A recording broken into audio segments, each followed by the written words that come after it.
In coverage tonight on the indictment of a former high school softball coach. Many people have gone on to platforms like Facebook to share their opinions about what happened.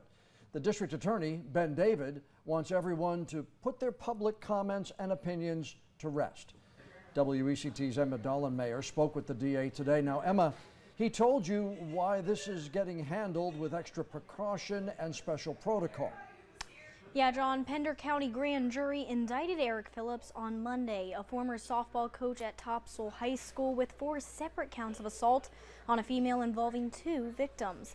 The allegations have plenty of people sharing their opinions online, and David wanted to set the record straight on the investigation and the indictment.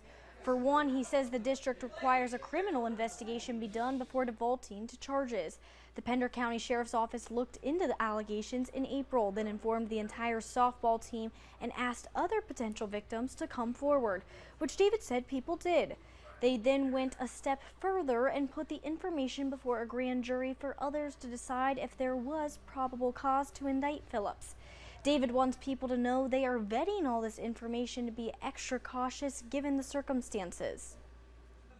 While ordinary citizens can lodge complaints against other citizens for even assault on a female, that's not the case when we're talking about teachers and police officers, because even the mere mention of those charges with someone's name in positions like that is ruinous to a career, and we understand that.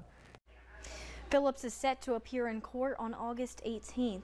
The accusers' names will not be released. I reached out to Phillips' attorney and I'm waiting to hear back. I also contacted several people taking to Facebook to share their opinions, but either I didn't hear back or received no comment.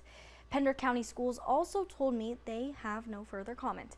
Emma Dollenmayer, WECT News.